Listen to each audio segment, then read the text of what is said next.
Hi, I'm Jeanette Roche. This is Bridge City News. Here's a look at some of the stories we have lined up for you tonight. Israel launches its ground campaign in Gaza as thousands flee Gaza City. Plus, a big change to the Carney cabinet as Chrystia Freeland moves to a new role. And Hollywood loses a legend as actor Robert Redford dies at the age of 89. Your nation, your province, your southern Alberta. From the heart of Lethbridge, it's Bridge City News with Jeanette Roche. Thanks so much for joining us. Israel has launched its offensive in Gaza City, threatening to overwhelm a city already in ruins from nearly 2 years of raids and bombardments. Vehicles strapped with mattresses and other belongings clogged a coastal road as thousands of Palestinians fled, but hundreds of thousands more remain. We got details from Associated Press reporter Sam Mednick. Israel says the operation will be gradual and that they'll go in on the ground as well as by air, and they're telling tens of thousands of Palestinians there to leave. Now, this comes after weeks of Israel warning that they're going to ramp up their offensive into Gaza City, calling it one of Hamas's last strongholds. They also say that they are going to target other Hamas areas throughout Gaza. On Tuesday, Defense Minister said that Gaza City was burning. Palestinians say that they have nowhere to go. Israel said that they need to move to the south of the enclave to what it's calling these humanitarian safe zones. But Israel has previously struck these safe zones. Many Palestinians say they've been uprooted multiple times during the nearly 2-year-long war. They don't want to move again. Many people don't have the means to leave.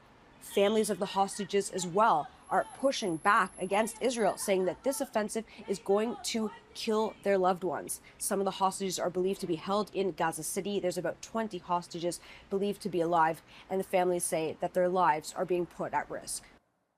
Before leaving Washington to fly to the UK, U.S. President Donald Trump was asked about the Israeli ground offensive. He offered this warning to Hamas. So we're going to see what happens, because I hear Hamas is trying to use the old human shield deal, and if they do that, they're going to be in big trouble.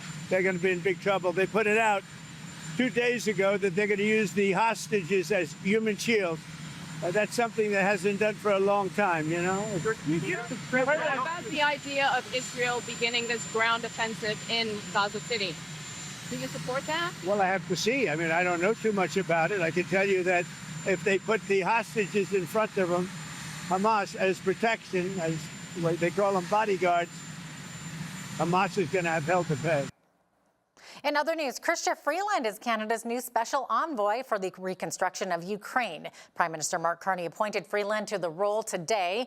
The major announcement comes moments after Freeland announced her resignation as transport minister in Carney's cabinet, but she'll stay on as sitting MP. Freeland shook up Canadian politics late last year when she resigned as finance minister under former Prime Minister Justin Trudeau, who resigned soon after. She then lost to Prime Minister Mark Carney in the Liberal Party leadership race. Federal Finance Minister Francois-Philippe Champagne will table his first federal budget on November the 4th. He bills the upcoming spending plan as a generational investment in Canada's future. The minority Liberal government will need support from at least one other party to pass the budget. Prime Minister Mark Carney and Saskatchewan Premier Scott Moe talked trade today in Ottawa.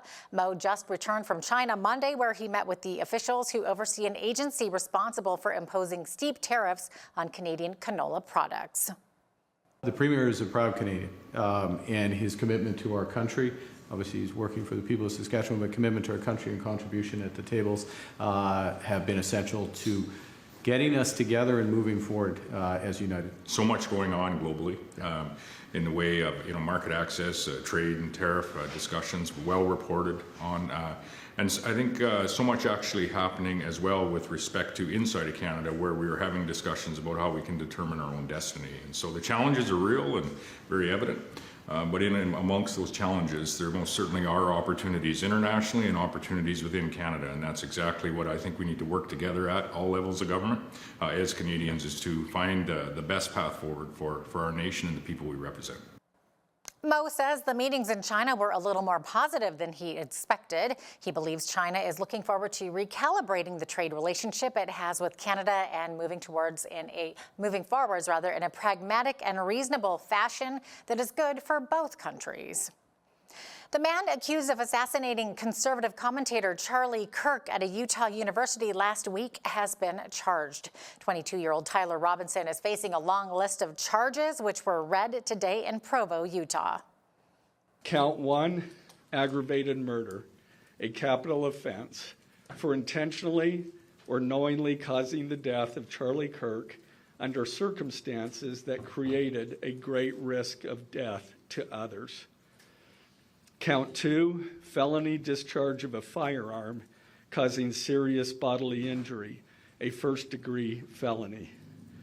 The state is further alleging aggravating factors on counts 1 and 2 because the defendant is believed to have targeted Charlie Kirk based on Charlie Kirk's political expression and did so knowing that children were present and would witness the homicide.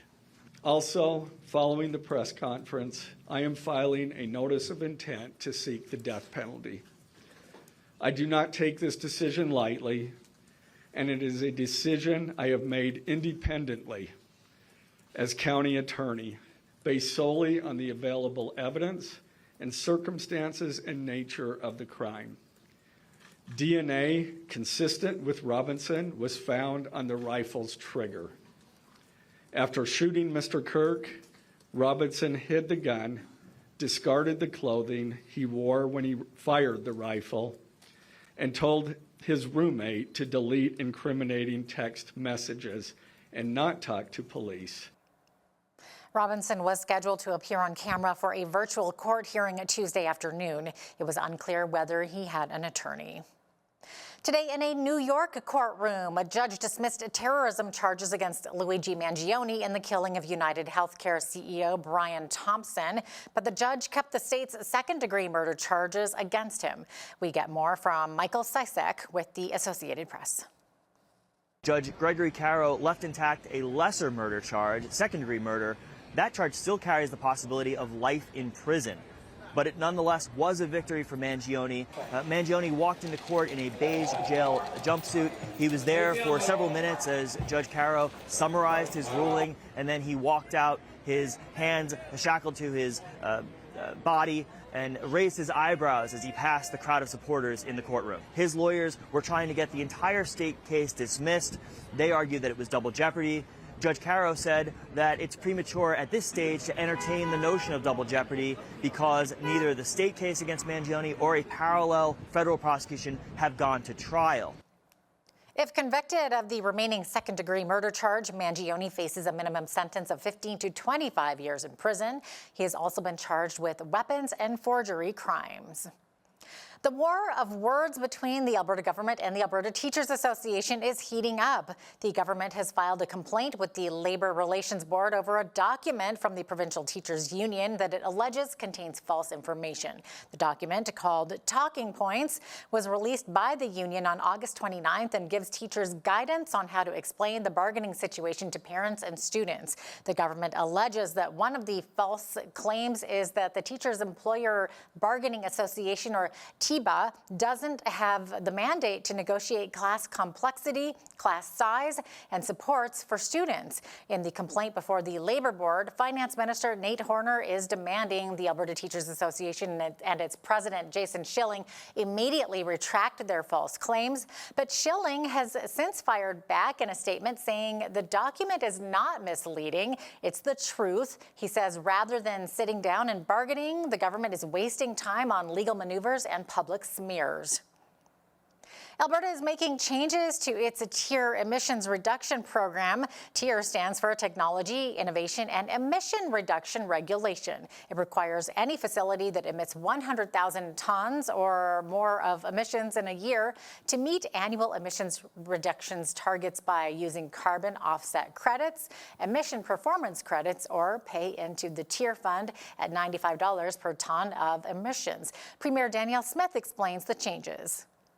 What we're announcing will allow businesses to invest directly into technology through TIER, choosing the on-site technologies that will work best for them. We're looking at it a little like a recycling program. The dollars that the companies pay into TIER will be recycled into investments that will reduce their own emissions on their own sites. Something like the Pathways project is an example. Up to 90% of a facility's compliance obligation could be met with this change. This is the best way to ensure that we can support economic growth while also ensuring companies are continuing to lower emissions. We're also allowing smaller facilities that currently participate in the tier system to leave or opt out of 2025 to reduce costs and red tape. Smith says since 2019, $1.6 billion from the TIER fund has been invested into geothermal, hydrogen, energy storage, methane reduction, carbon capture, and other technology projects. The province has announced a new program it says will connect Albertans to jobs and employers to skilled job seekers. The program, called Work First Alberta, will make it easier for Albertans to access workshops, career supports, and reskilling opportunities while giving employers the tools they need to find and retain talent. Work First Alberta will connect job seekers to personalized employment supports, including resume help, workshops, career planning, assistive technology, and supporting job placements, as well as wraparound supports that will help break down the barriers to employment, such as childcare, transportation, and mental health services. Work First services are designed to be flexible, person-centered, and focused on long-term success. And through Work First Alberta, employers will be able to connect with local supports and access an employer toolkit and labour market information. This funding and a renewed commitment, we can reach more people who need support, and we can do it in ways that truly work for them. This means more workshops, more reskilling opportunities, and more person-centered career supports that meet people where they're at. Employers can enroll at workfirst.alberta.ca now to get regular updates and take part in new initiatives. Lethbridge police say 3 people are in custody after executing what they described as a high-risk search warrant on Tuesday afternoon. Little information of the incident is known at this time, but footage shot by BCN shows the tactical team deployed to a house at a cul-de-sac on Lavelle Road West near the University of Lethbridge. The public was directed away from the site during the execution of the warrant, but have since been permitted to resume regular use. LPS continues to remain on scene while the investigation continues. The upcoming civic elections in Lethbridge comes at a critical time for boards of education. As every election goes, many vie for a spot as trustee in the various school boards in Lethbridge and area, including the Holy Spirit Catholic School Division. One candidate who currently works as chair of the board in the division is Carmen Momborquet. He tells BCN that he feels a pressure in Catholic schools across Canada to maintain a faith-centered approach to education and to support and keep accountable the senior leadership team. Catholic education historically in the province of Alberta, as well as the country itself, has been under attack. A few provinces in this country that used to have Catholic schools no longer do, and it's extremely important that in the province of Alberta we keep it, and not only keep it, that we get it to grow and get it to prosper. My own personal background is, at one point I was an elementary school principal in Holy Spirit, and at another point I was a high school principal of the biggest high school right here in the city of Lethbridge for our Catholic School Division, Catholic Central High School. So from a very practical end, I know education exceptionally well, and I want to be able to offer some of that back to the school division. And in addition to that, for 11 or 12 years of my life, I was a professor in the Faculty of Education at the University of Lethbridge. I understand education extremely well from a theoretical perspective. What really is necessary to ensure children are given the absolute best they can possibly be provided. Holy Spirit currently does that, and I want to be able to continue to use my experience both from a practical school-based element as well as a theoretical perspective from university education to ensure that our children continue to receive the best they can possibly receive. Momborquet also adds the Holy Spirit School Division will be overseeing new school construction and renovations. The Lethbridge Hurricanes announced their leadership group for the upcoming season. Logan Wormold has been dubbed the team's 33rd franchise captain, taking over the mantle from Noah Chadwick. The alternate captains will be Shane Smith, Luke Cousins, and newcomer Matteo Fabrizi, acquired in a trade with Prince Albert. As the Canes prepare for their season opener this coming Friday, the new captains say they're prepared to lead the young team that features plenty of first years entering the league. Yeah, obviously super honored. Obviously plenty of guys left from last year, and someone kind of had to take over Chatty's role, and I guess the coaches thought that would be me. And yeah, like I said, super honored, super proud, and excited to lead this group. Fabrizi and Shane have been in the league for quite some time now, and have kind of proved themselves as leaders in this room already. Same with Cuz. Yeah, I mean, he's a 5-year guy, so I think that was, pretty obvious. He deserves it. And, it's a good veteran group to lead a bunch of new young guys in the league. So, yeah, I think we got a great group to do that. Yeah, I mean, obviously huge honor, get to represent a great organization and, get to lead a lot of new faces, a lot of young guys that are coming into the league. So I think that's great. Me and Worm, we live together. We're good buddies. He's a great leader, and yeah, I couldn't have thought of anyone better to, lead us this year. Yeah, it's, I'm honored to wear a letter in this league. It's, obviously my first time wearing a letter, and, it doesn't necessarily define your leadership. You can be a leader without a letter, but, yeah, it's definitely a huge accomplishment for sure. The Hurricanes face the Calgary Hitmen in their home opener at 7 p.m. this Friday. Additionally, the Canes announced the team made a profit of over $1.1 million in the 2024-25 season with help from their run to the Eastern Conference Finals last playoffs and the expansion fees received from the Penticton Vs entering the WHL this year. The franchise also saw a climb in their average game day attendance to 3,791 last year. Good for them. How does religious liberty foster unity within a community? That question is the theme for the second annual Lethbridge Religious Freedom Symposium coming up next week. Richard Lowe, a member of the organizing committee for the symposium, says it's important to understand the role that religious freedom plays, not just as a right set out in the Charter of Rights and Freedoms, but as a force that brings people together. Studies have shown that in countries that promote and foster religious freedom, there's a higher level of greater peace in general, volunteerism, charitable giving. There's a correlation between religious freedom and a peaceful, giving society. When laws are being presented that threaten religious freedom, which there are many in Canada and other parts of the world, if the average citizen understands how important that freedom is that's in the Constitution, they will stand up for religious freedom, even though maybe they're not a religious person, because they'll understand that, hey, this is a benefit to the community as a whole. Even though I don't go to church, I'm not a believer. We have Dr. Khalil, Atif Khalil, who's a religion professor at the University of Lethbridge. His specialty is religion, and particularly the Muslim religion. And then also Daniel Zapula, who's a very well-known local Christian pastor, bishop of the Miz City Church, and humanitarian. The symposium will be held at Parallel Church on September 24th in Lethbridge from 7 till 9 p.m. Admission is free. And some sad news out of Hollywood today. Actor Robert Redford has died at the age of 89. The Hollywood golden boy who became an Oscar-winning director, liberal activist and godfather for independent cinema died in Utah on Tuesday. Robert Redford was born Charles Robert Redford Jr. on August 18, 1937 in Santa Monica, a California boy whose blonde good looks eased his way over an apprenticeship in television and live theatre that eventually led to the big screen.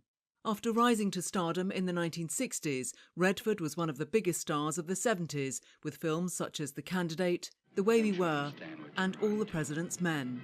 Mitchell knew? Of course, Mitchell knew. Redford played the wily outlaw opposite Paul Newman in 1969's Butch Cassidy and the Sundance Kid. Think you used enough dynamite there, Butch? A box office smash from which Redford's Sundance Institute and Festival got its name. Redford never won the Best Actor Oscar, but his first outing as a director, the 1980 family drama Ordinary People, won Oscars for Best Picture and Best Director. Good for him. He will be missed for sure. We'll be right back with your full weather forecast after this break, so stay with us.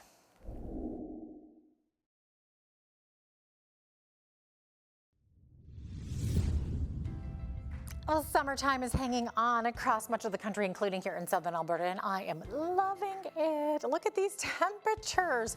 We saw that 26 today, high 27 the next 2 days, Wednesday and Thursday. Clear sunny skies also. Even at nighttime, we're seeing clear skies, even though we're getting into those single temperatures there, single digit temperatures. So 27, like I said, Wednesday and Thursday. Friday, 25 up to 29 degrees on Saturday. High of 26 on a Sunday with partly cloudy skies. And Monday, sitting at 24, not bad for a 7-day forecast at all, considering the average high for this time of year is 19 degrees right there. Average low for this time of year, 4 degrees. 33, that was where Lethbridge was sitting back in 2009, and that was the record high. Record low for Lethbridge on this day was -4. That happened back in 1973. Okay, sunrise this morning at 7:09, and our sunset this evening at 7:43. So we're going to see 12 hours, 34 minutes of daylight, so 4 minutes shorter of a day than we had yesterday. Okay, we are seeing 21 degrees for the high in Victoria tomorrow with sunshine, 40 winds in the Juan de Fuca Strait. Sunshine Vancouver, 22 by the water, 25 further inland, 26 right there for Edmonton and Calgary tomorrow under beautiful sunny skies. Looking to the rest of the prairies, a mix of sun and cloud. Headed your way if you are in Saskatoon, high of 22 degrees though, and then a pair of 21s for both Regina and Winnipeg, and both of those cities will be seeing a 30% chance of showers. Looking to the central part of the country, getting over to Toronto, 25 for the high with beautiful sunshine, clear skies as well in Ottawa, high of 27 degrees and a lovely 25 expected tomorrow in Montreal with partly cloudy skies. Looking to Atlantic Canada, both Fredericton and Halifax, both of those cities seeing sunshine in the morning, mix of sun and cloud kind of throughout the day, and fog patches in the morning. So 26 for the high in both of those cities, 25 in Charlottetown with beautiful sunshine, 20 to 40 kilometer per hour winds in St. John's with a mix of sun and cloud. So there you have it. That is your forecast. Canada's inflation rate ticked higher to 1.9% in August, just short of economists' expectations. Statistics Canada says stubbornness at the gas pumps contributed to the rise in the annual pace of inflation for the month, while grocery stores saw a mixed bag with the price of meat up while fresh fruit costs were down. Economists had expected inflation would rise to 2% in August, up from 1.7% in July. The release of the data comes a day before the Bank of Canada is set to make its next interest rate decision. Equifax Canada has released a new report that shows a slowdown in consumer spending is impacting some small businesses across the country. The latest business credit trends report shows more than 286,000 businesses missed at least one credit payment in the second quarter, up 5.6% from a year ago. Equifax Canada's head of commercial solutions, Jeff Brown, says small businesses are having to navigate a complex environment with sectors tied to international trade and consumer discretionary spending under particular stress. As the cost of essentials continues to climb, household discretionary spending becomes limited, which hurts businesses that provide non-essential goods and services like accommodation and food services, retail trade, and arts and entertainment. Now here's a look at today's markets. The TSX was down 115 on the day to finish at 29,315. The Dow is down 125 points to 45,757. The S&P 500 was down 8 points to 6,606, and the Nasdaq was down 14 to 22,333. West Texas Intermediate oil was up $1.25 to $64.55 US per barrel. Natural gas was up 7 cents to $3.12 US. Gold was up $10.51 to $36.89.89 US an ounce, and silver was down 14 cents to $42.55 US an ounce. Feed wheat is at $7.32 per bushel, barley is at $5.60, canola is at $14.53, and corn is at $7.44 per bushel. Live cattle October contract was down $1.15 to $2.3345. Feeder cattle were down 47 cents to $3.5832. And lean hogs October contract was down 15 cents to 97.37. The Canadian dollar was even over the past 24 hours and currently sits at 72.80 US.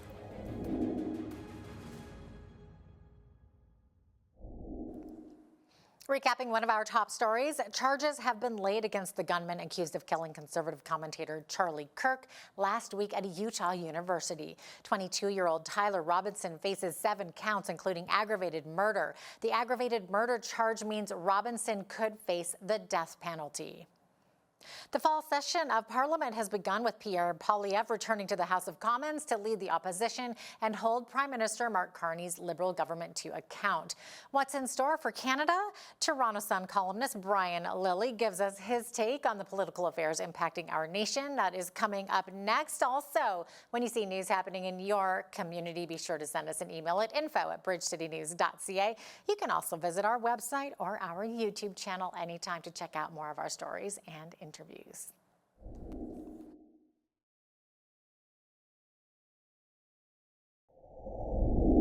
The House of Commons resumed Monday from its summer break, and for the first time since becoming Prime Minister, Mark Carney and Conservative leader Pierre Poilievre went to bat, taking jabs at each other. And here with more details about that is political commentator and Toronto Sun columnist Brian Lilly. Brian, welcome back. Great to have you. Thanks for having me. Okay, so Brian, Monday was the first day of Parliament's fall session, and the first time Poilievre faces off against Carney in question period. So how did it go? Well, let me put this in context for you. Yesterday was the 258th day of 2025. Parliament had only sat, or the House of Commons, for 20 days. Yesterday was the 21st day. Out of 258 days, 21 days. That's crazy. They met for 20 days at the end of May, early June, and then took an 87-day break, and they came back. So Poilievre, I thought he opened it up with grace and a bit of humor, a bit of self-deprecating humor. He stood up to start question period, and he said, "My mother taught me never to be late, so I apologize for being tardy for this session of Parliament. I had some important meetings in Alberta, and the good people of Battle River Crowfoot have elected me." Everyone had a good laugh. He went on to ask Mark Carney questions. Carney at one point referred to Poilievre as a minister, and then joked that, "Oh, well, I just gave you a promotion. Come on over." So, it was a bit good-natured on the first day. Everyone was talking ahead of time about how tone has to change. I think overall, tone did change.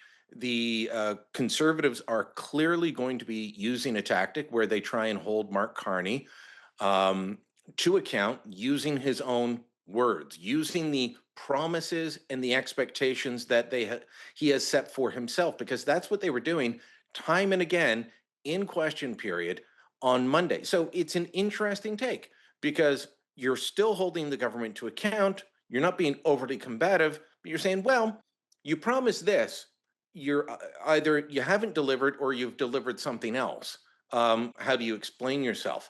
That's the opposition's job. So no one can say they're being overly critical or too harsh. They're doing their job. Yeah. So they took jabs at each other, but would you say it was like good-natured, more comical jabs? Yeah. It was not a nasty performance from either one. Whereas when Justin Trudeau was there and Pierre Poilievre was the opposition leader, it was nasty from both of them.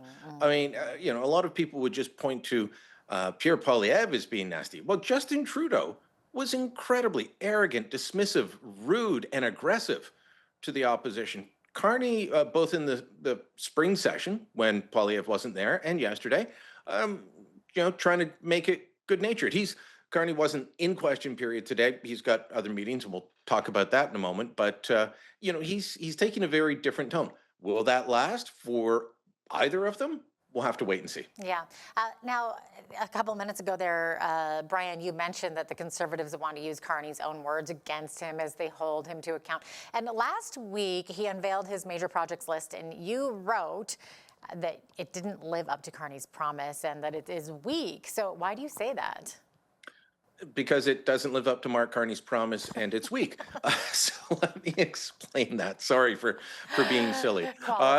Look, he said that we need to think big, act bigger, and build at speeds not seen in generations. That's what he said on election night. That was a theme throughout his campaign in the election, and it was a theme throughout his leadership campaign. So he'd been saying that for months, and he continued to say it. Between April and last Friday, He said that or variations of it time and again. And then he unveils the 5 major projects on it. Well, first off, there's no oil pipeline. Secondly, for Ontario, there's no Ring of Fire, which is the critical minerals and mining deposits in Ontario's north that the feds have been fighting the Ford government on for years. And the 5 projects are already in the pipe in one form or another. The copper mine in Saskatchewan is going to be complete next year. It is well progressed. So that's not exactly thinking big, acting bigger, and moving at speeds not seen in generations. Those are tepid, small baby steps. And I support all of these projects going forward, by the way. I absolutely think these should go forward, but so should others. And now they're saying, well, there'll be more projects by Grey Cup Sunday, and then more projects by the Stanley Cup Finals, and then more projects by the time the World Cup comes to Canada next June. All right, a lot of sports dates thrown in there. I think they're trying to appeal to men, knowing that the Liberals have Super Bowl. Yeah. Well, other than the World Cup, which is coming to Canada, they're using very Canadian reference point. But I feels like they're trying to pitch to men who the Liberals have had trouble with over the last number of years. Not so much in this last election, but previously.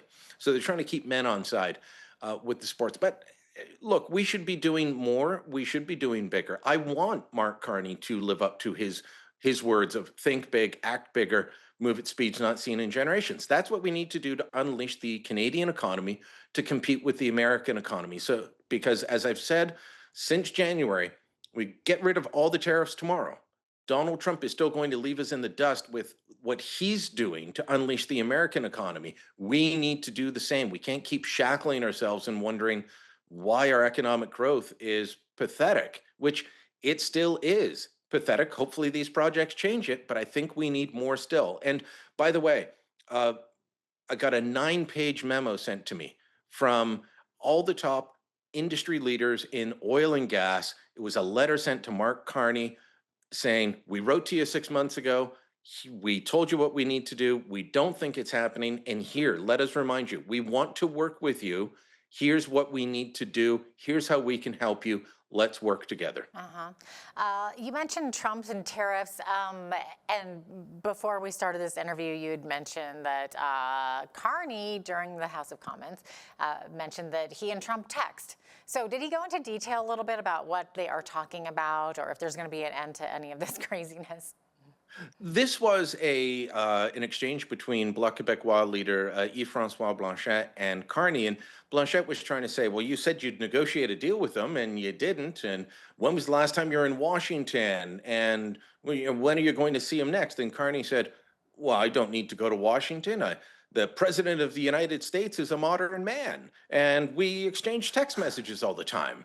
And he also said that we've got the best deal with the United States. Remember back to the election campaign? He said, even on election night after he won, he said, Donald Trump wants to break us so that America can own us.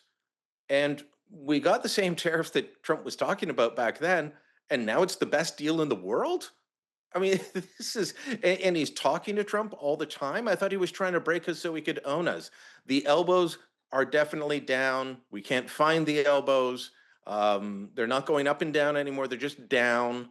And Trump and Carney are besties. He said, sure, we have some disagreements, but this is, we've got the best deal in the world. What a difference a few months makes. Definitely. Brian, earlier this year after being sworn in, Carney said that voters will hold him to account based on their experience at the grocery store. That's a quote the Conservatives seized upon on Monday as the House of Commons resumed. And then this morning, fresh numbers from Stats Canada showing grocery prices are higher still. So how bad is this? What does it mean for Carney? Well, it's really bad because, we can look at everything else that the consumer price index measures, and that's the inflation number, and it's at 1.9%. That's a very good inflation number. We'd like it to be, I guess, 0 if you don't want prices to go up ever, and who wants to pay more? None of us do. But, you don't have to buy a lot of things that are on the consumer price index, but we all have to buy food. We all have to eat. And food inflation is at 3.4%. Food inflation measures both products bought from restaurants and from grocery stores.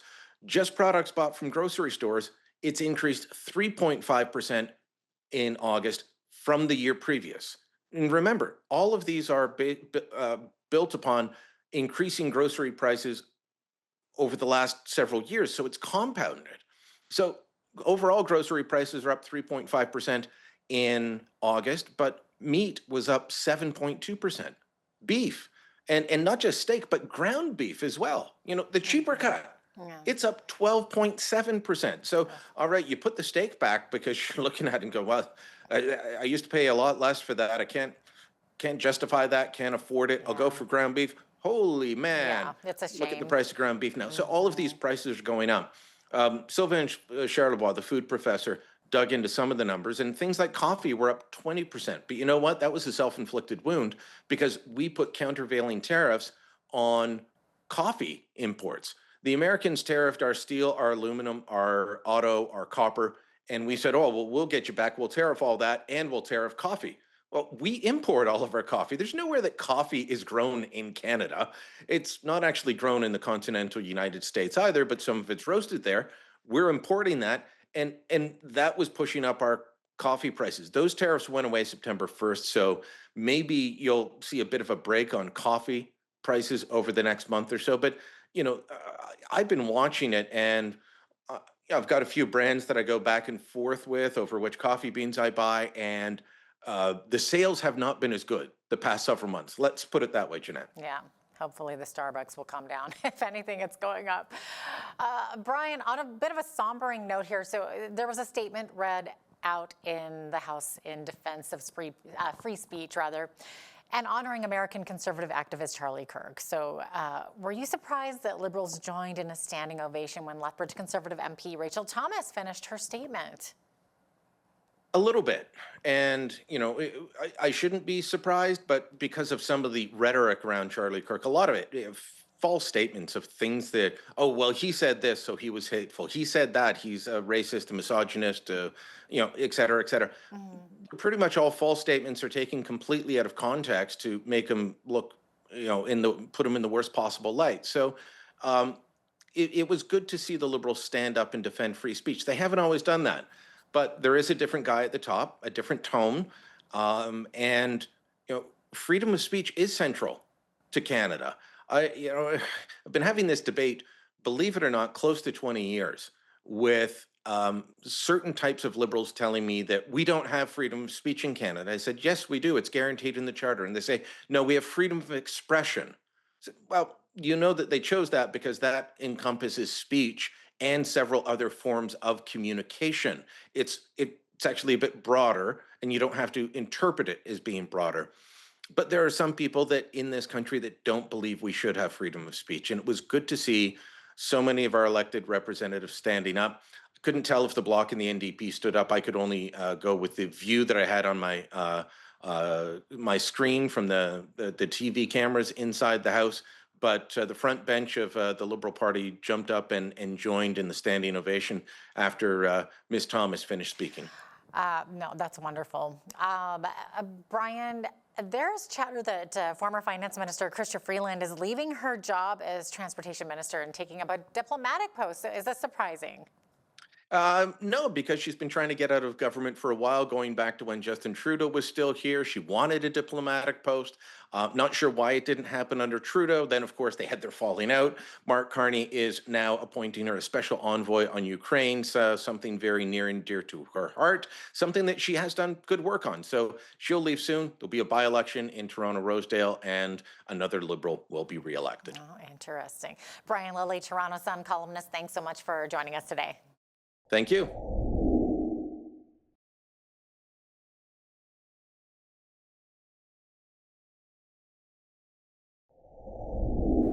We continue to interview candidates vying for a seat on Lethbridge City Council, giving them an opportunity to share their platform and vision for our city. And today we welcome a name you might recognize from print media, particularly if you're a reader of the Lethbridge Herald. Al Bieber is here joining me in studio. Welcome, Al. It's okay. Thanks for having me. I appreciate it. No, we love having you. Okay, so Al, first off, you are well integrated in this community, having been a journalist, a reporter for the Herald for how many years was I it? came here in August of 1987.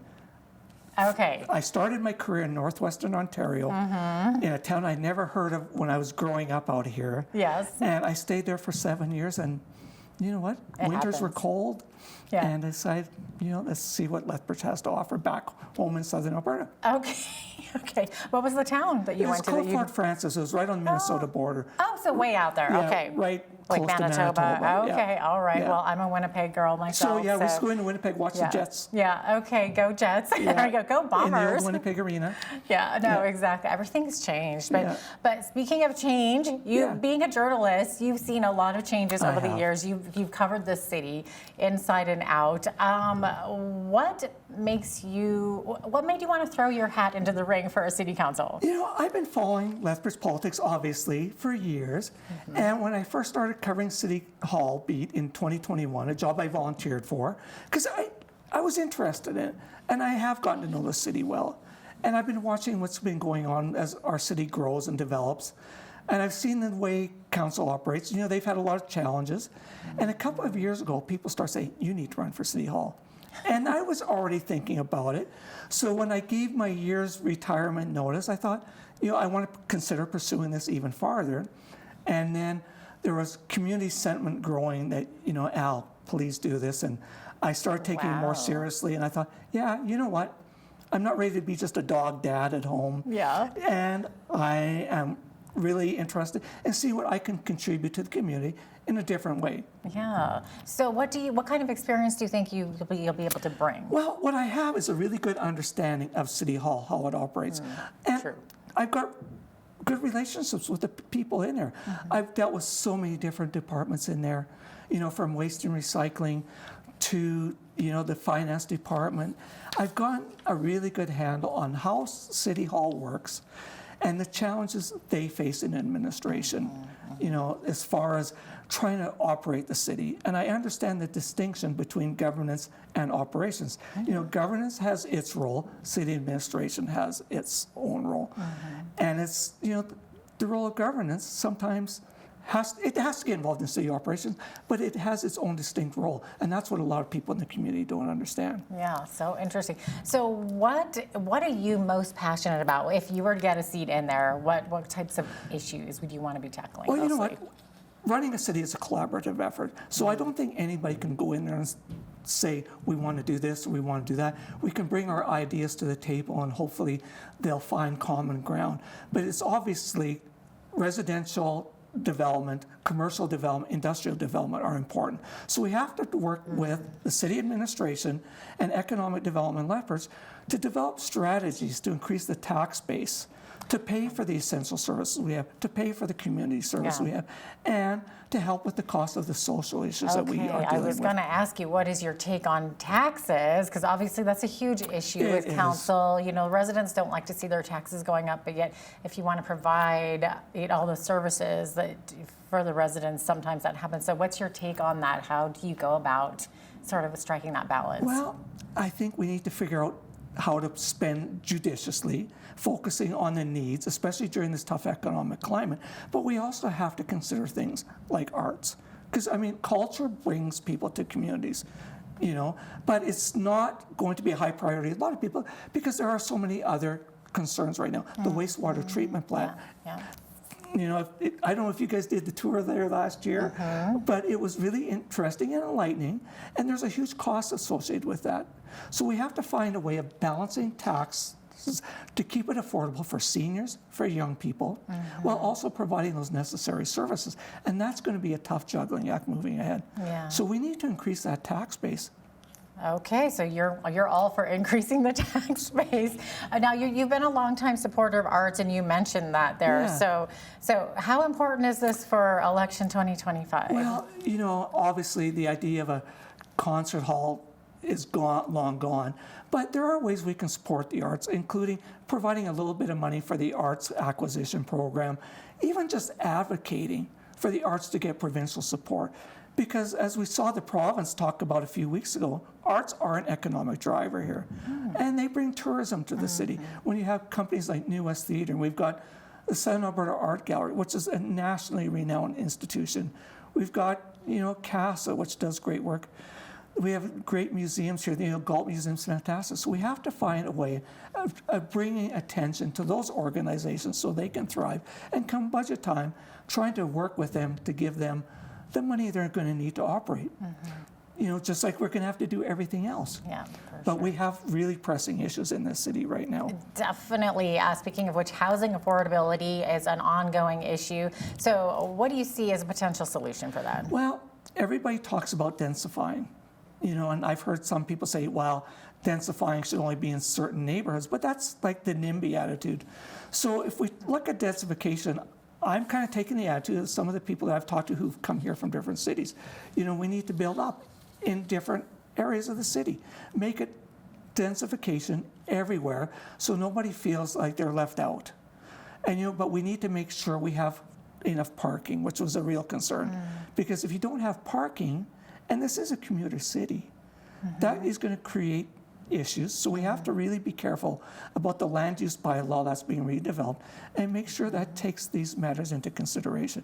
And I know developers, they want to make more affordable housing. They want to put in secondary suites, and they're telling me, they need to get the red tape cut to do this quicker and better. So there's a lot of discussions that need to be had, and one person can't do it all. It's going to take fulsome discussions around that council table. So when you're saying densification, are you talking apartment buildings, multifamily and housing? Secondary suites in existing residences. I see. But making sure, not only do they fit in with neighbors, because you want the neighborhoods to have that type of continuity. Like when you have infill housing, some look really great.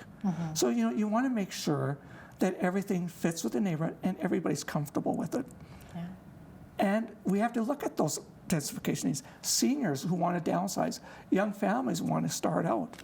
They have to start somewhere. For sure. And things have changed since some of us were younger, But even then, when we were making less money, but inflation was high, affordability was an issue back then too, and it may always be. But we have to address it. Yeah.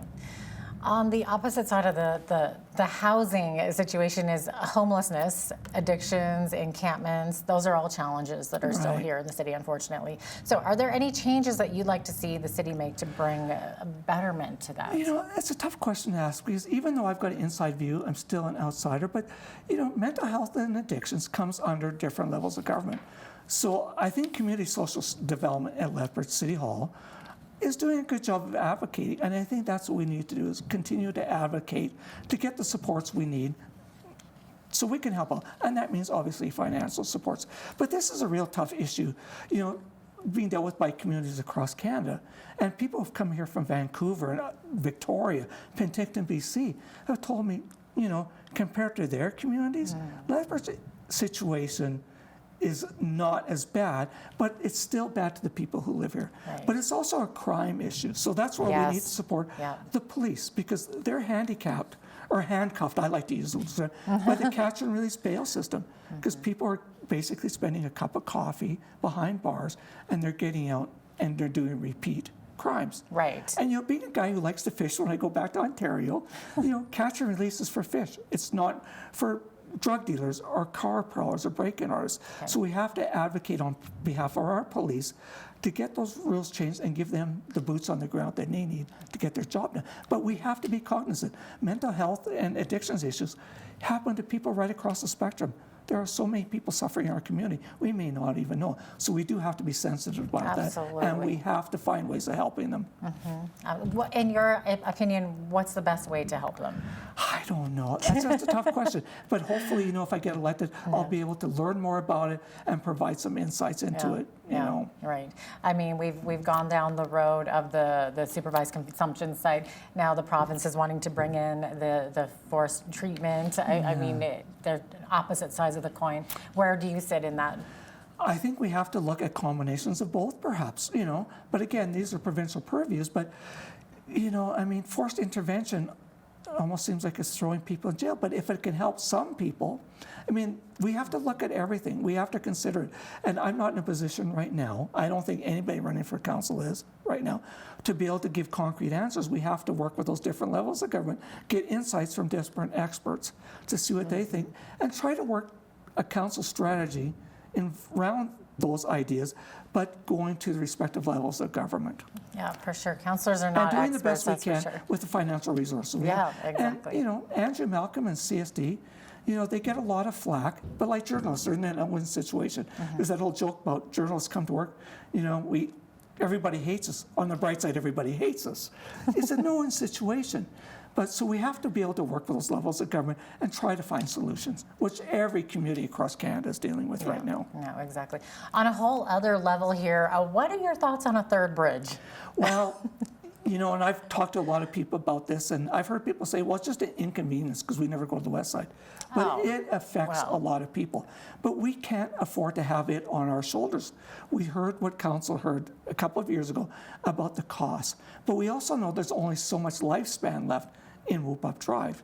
So we have to start engaging the provincial and federal governments about building that bridge and finding a way to bear the cost, because this is huge. You know, it impacts first responders from reaching their emergency. It affects people with childcare on the west side. And if you have to take medication at a certain time and you're stuck for 90 minutes, and also the flow of commerce. So some people are saying, well, maybe we should have a ring road.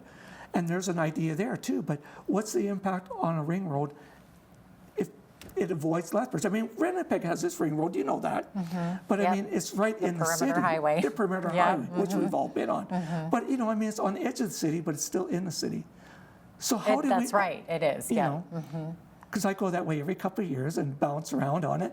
And how do you find that balance? But we do have to engage in those discussions, because this isn't just a west side issue, it's a community issue. No, exactly. Bike lanes, where do you stand on that? Does the city need more or less of them? You know, well, working downtown, we know how many issues people have with those. They impact parking, they impact businesses. But, you know, in certain areas, I can see them. You know, if you're a parent and you want young kids riding your bicycles, going from a park to a park in an area on the west side or the north side. But to traverse the city, I don't know about that, but I do know, I mean, we are going to have to deal with them. They do have that pilot project. So I'd like to see how it works out. Because obviously, moving forward, we need to think about carbon emissions, but are they a solution on a citywide basis? I don't know. And, you know, again, that's being a person on the outside, need more information. I know what I hear from people. It's really seemed to be a polarized situation before or either you're for or against. All right. And I'm not sure what the right answer is. Yeah. Any final thoughts to our viewers on why they should vote for you, Al? Well, we need to get a ward system in, because it's been shown that the award system we have right now, it caters to incumbent candidates, because they already have their voter base who can, you know, basically hone in on one candidate, vote for that candidate. So they don't need a large number. They just need a certain group voting for them every year. Whereas it's been shown that a ward system increases diversity in the type of voices you're going to have. And people are going to look at me. What do you know about diversity?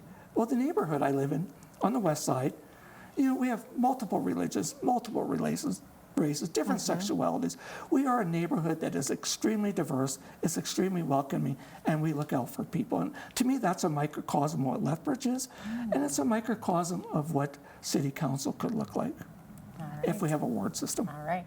Al, thank you so much for joining me today in studio. Good to see you This was again. great. All the best to you. Good Thank luck. you so much. Al Bieber is a candidate for Lethbridge City Council. That election is coming up on October the 20th. And voting starts on October 8th. There you go. Voting starts on October 8th. I'm Jeanette Roche on behalf of all of us here at Bridge City News. Thanks so much for watching.